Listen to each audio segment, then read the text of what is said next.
सांगली शहर पोलीस ठाणे गुन्हे प्रकटीकरण शाखेकडून नागरिकांचे गहाळ झालेले एकूण 3,77,500 रुपये किमतीचे 31 महागडे मोबाईल शोधून संबंधित नागरिकांना केले परत। माननीय पोलीस अधीक्षक संदीप घुगेसो, माननीय अप्पर पोलीस अधीक्षक श्रीमती ऋतू खोकर मॅडम व माननीय पोलीस उपविभागीय अधिकारी श्री अण्णासाहेब जाधव यांनी सांगली शहर पोलीस ठाणे हद्दीत गहाळ झालेले मोबाईलचा तात्काळ शोध घेऊन नागरिकांना परत करण्याचे आदेश देण्यात आले होते।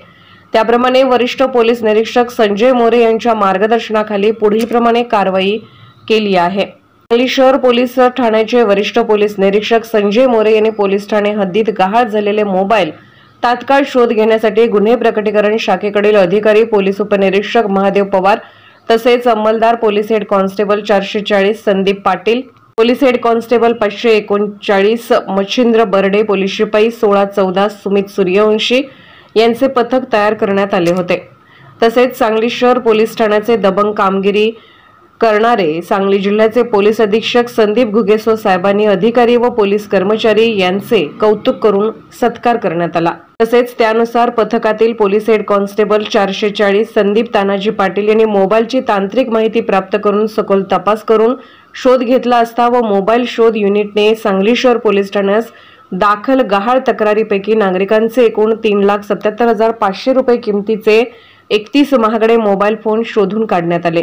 शोध घेऊन मिळालेले मोबाईल संबंधित नागरिकांना माननीय पोलीस अधीक्षक श्री संदीप घुगेसो यांच्या हस्ते परत करण्यात आले। उर्वरित गहाळ झालेले मोबाईल त्वरित शोध घेऊन संबंधितांना परत करण्यात येणार आहे।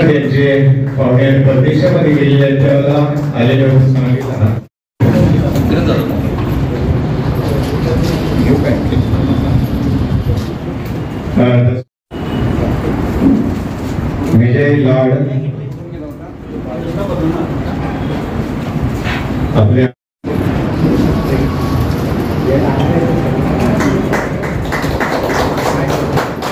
कोणापासून घे कोणी हलू नका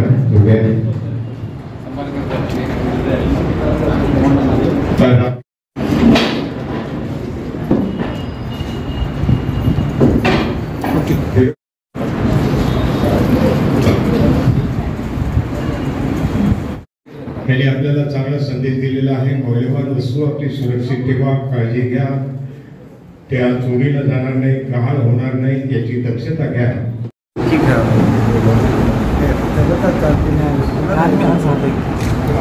मोबाईल सापडला जरा स्माइल द्या, बोलू नका।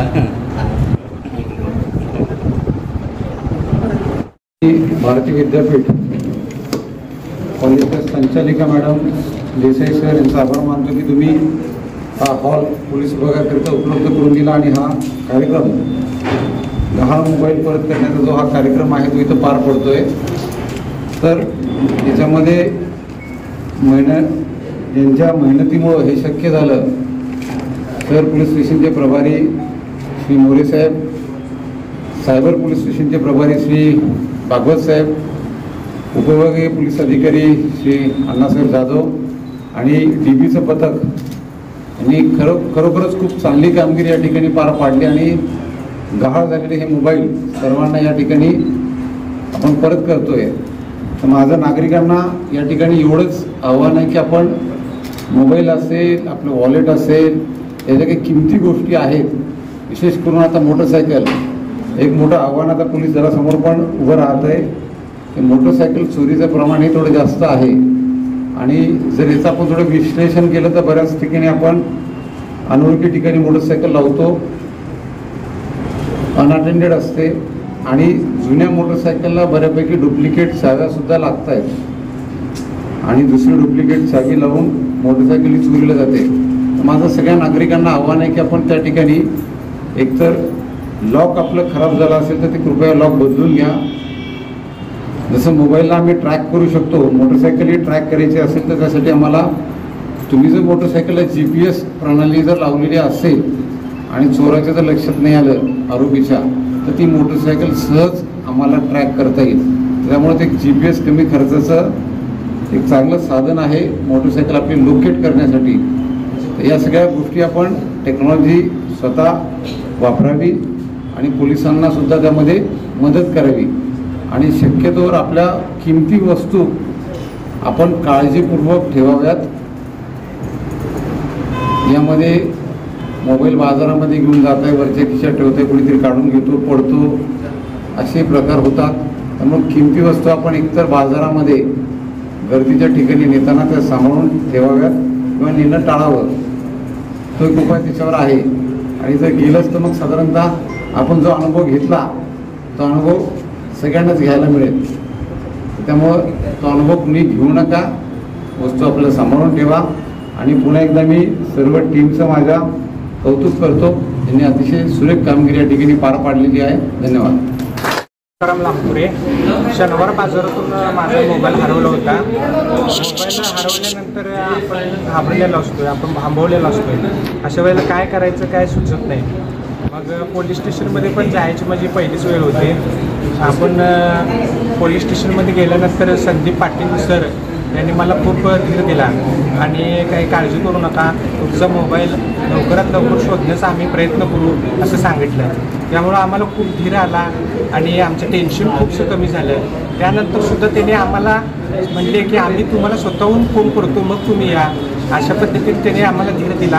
आणि आज कालपासून त्याने आम्हाला फोन करून इथं बोलवलं. आणि खरं म्हणजे आपल्या वस्तूची जबाबदारी आपली आहे. अशा वेळेला पोलिसांनी आणि जास्त करून मी संदीप पाटील सरांचं खूप आभार मानेन. इथं त्याने आम्हाला खूप मदत केली. खूप धन्यवाद. या ठिकाणी सांगली शहर पोलीस स्टेशनकडून अतिशय चांगली कामगिरी पार पडलेली आहे. एकूण 31 गहाळ झालेले मोबाईल सर्व नागरिकांना इथं परत देण्याचा एक आपण कार्यक्रम घेतलेला आहे. माझं या ठिकाणी सर्व नागरिकांना आव्हान आहे, जेव्हा आपण या किमती गोष्टी सोबत घेऊन जातो ती गोष्ट सांभाळून ठेवणं आपली जबाबदारी आहे. आणि कुठेही अनोळखी व्यक्तीकडं किंवा अनोळखी ठिकाणी आपल्या किमती वस्तू ठेवू नका, कोणाच्या ताब्यात देऊ नका. आणि मी पुन्हा एकदा सर्व सांगली शहर पोलीस स्टेशन, SDPO, गुन्हे प्रकटीकरण पथक यांचं अभिनंदन करतो की त्यांनी खूप चांगली कामगिरी या ठिकाणी पार पाडली आहे. आणि ही कामगिरी पार पाडण्यामध्ये सायबर पोलीस स्टेशनचे PA भागवत यांनी पण खूप मोलाचं योगदान केलेलं आहे. धन्यवाद. सर, तुम्ही आता सांगितलं काय आव्हान करा? सांगली शहर आणि सांगली जिल्हा या पूर्ण जिल्ह्यामध्ये आपण एक ट्रेंड बघतो की मोटरसायकल चोरीचं प्रमाण आता थोडं वाढलेलं आहे.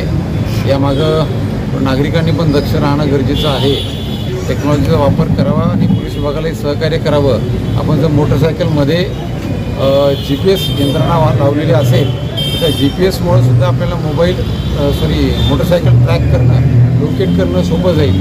आणि त्याचबरोबर जर मोटरसायकलचे लॉक हे जुने झालेले असतील तर जुन्या लॉकमध्ये आता आमचा अनुभव आहे की बऱ्याच ठिकाणी जेव्हा अशी गुन्हे उघडकीस येतात ती टोळी आम्ही पकडतो तर त्यांच्याकडून जुने लॉक ही त्याला चावी कोणती सरस लावल्या जाते. तर लॉक जुने असतील ते बदलावेत. आणि जर डबल लॉक लावणं शक्य असेल तर आपण गाडीच्या चाकाला रिंगला सुद्धा एक लॉक लावावं.